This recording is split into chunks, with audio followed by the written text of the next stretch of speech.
السلام علیکم ناظرین، میں اس کے پیچھے اسی لیے آیا تھا کہ یہ یہاں سے زندہ نہ نکل سکے، عثمان سارم نے کہا اور امام کو اپنا خنجر دکھا کر کہنے لگا، خدا کا شکر ہے کہ اس نے میرا خنجر صلیب پر روک لیا تھا۔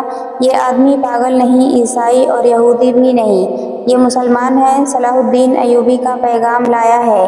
اس نے بوڑھے امام کو سلطان ایوبی کا پیغام سنایا اور کہا، میں اس پیغام پر عمل کروں گا۔ آج شام سے ہی بسم اللہ کر رہا ہوں، لیکن ہمیں ایک امیر کی ضرورت ہے۔ کیا آپ ہماری قیادت کریں گے؟ یہ سوچ لیں کہ صلیبی حکومت کو خبر مل گئی تو سب سے پہلے امیر کی گردن اڑائی جائے گی۔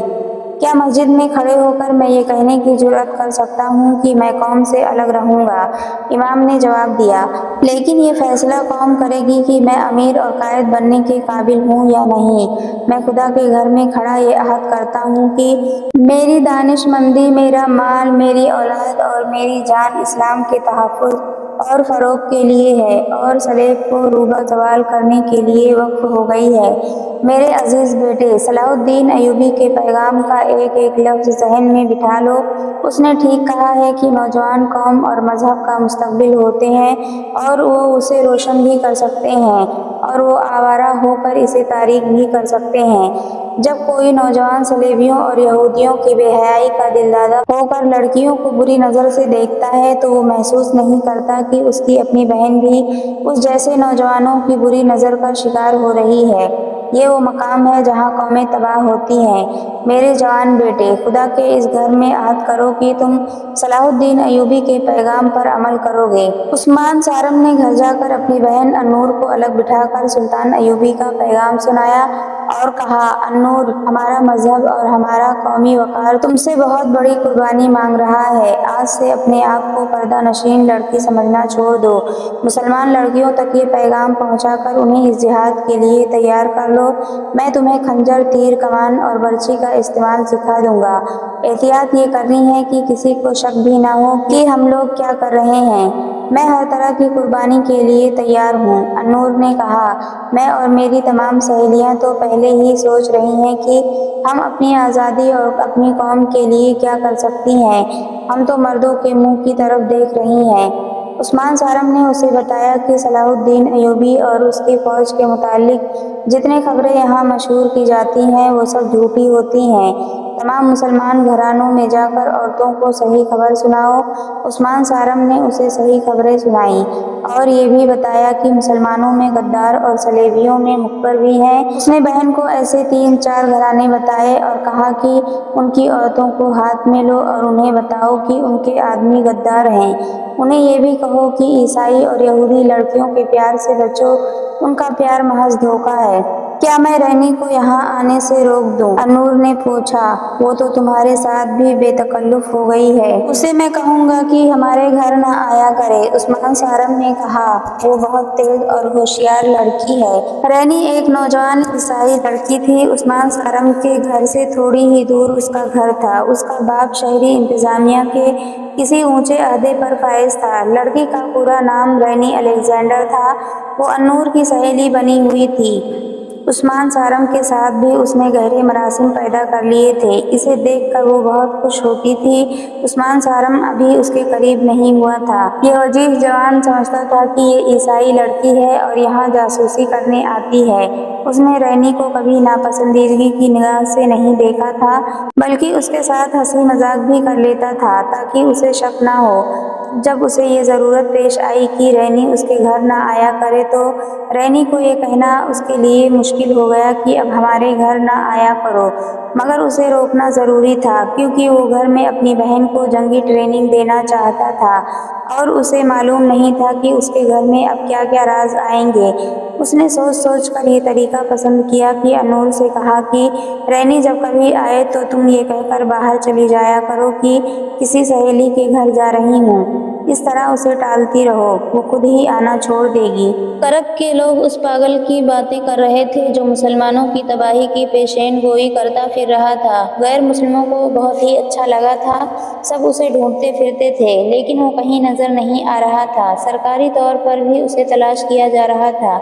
کیونکہ مسلمانوں کو خوف زدہ کرنے اور ان کا جذبہ سرد کرنے کے لیے اس پاگل کو استعمال کرنے کا فیصلہ کیا گیا تھا۔ کسی کو معلوم نہیں تھا کہ وہ کہاں چلا گیا ہے، وہ اسی رات کہیں لاپتہ ہو گیا تھا۔ 10-12 روز اس کی تلاش ہوتی رہی۔ صلیبی حکام نے شہر کے باہر بھی گھوڑ سوار دوڑا دیے۔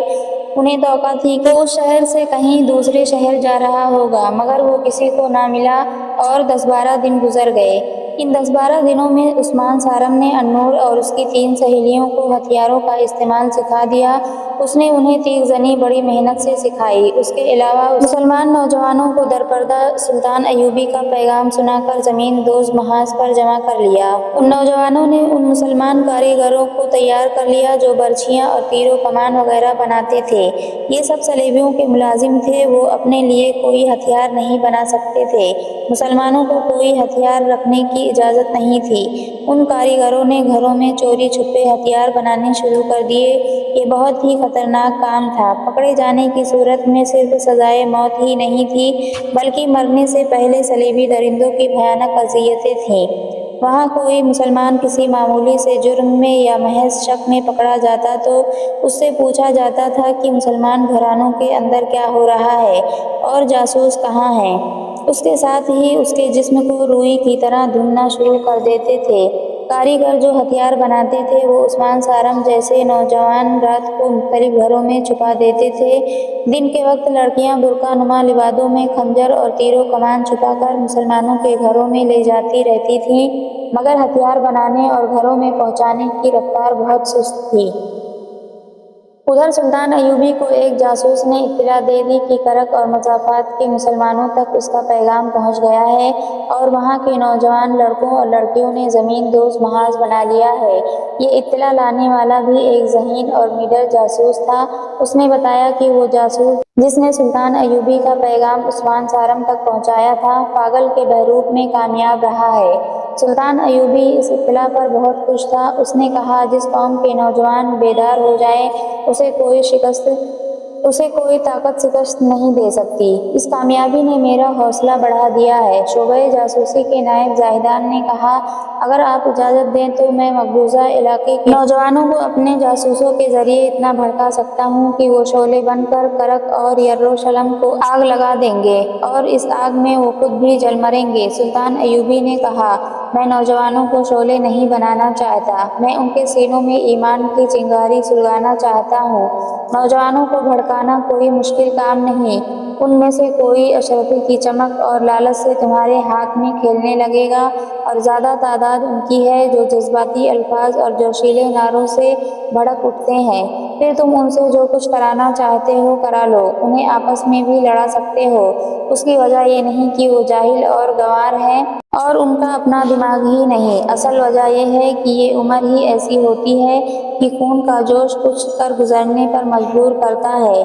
اس عمر میں ذہن عیاشی کی طرف بھی مائل ہوتا ہے اور عمل صالح کی طرف بھی۔ تم نوجوان ذہن کو جو بھی تحریک اور اشتعال دے دو، وہ اسی کا اثر قبول کر لے گا۔ تمہارے دشمن ہماری قوم کے ابھرتے ہوئے ذہن میں عیاشی اور جنسی لذت کے جراثیم ڈال رہے ہیں۔ ان کا مقصد صرف یہ ہے کہ ہم اسے جہاد کی طرف مائل کر کے دشمن کے خلاف استعمال نہ کر سکیں۔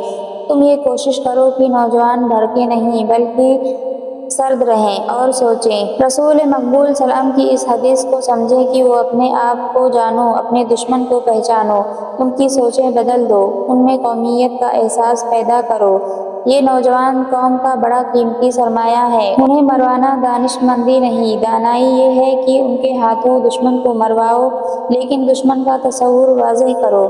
کوئی مسلمان مجھے برا بھلا کہے تو وہ نہ اسلام کا دشمن ہے نہ غدار ہے، وہ میرا دشمن ہے۔ میں اسے اس قانون کا سہارا لے کر سزا نہیں دوں گا جو اسلام اور سلطنت اسلامیہ کے تحفظ کے لیے بنایا گیا ہے۔ ملت کا قانون ملت کے امیر کے ذاتی استعمال کے لیے نہیں ہوتا۔ غداری کی سزا اسے دی جاتی ہے جو ملک اور قوم کی جڑیں کاٹے اور دین کے دشمنوں کے ہاتھ مضبوط کرے۔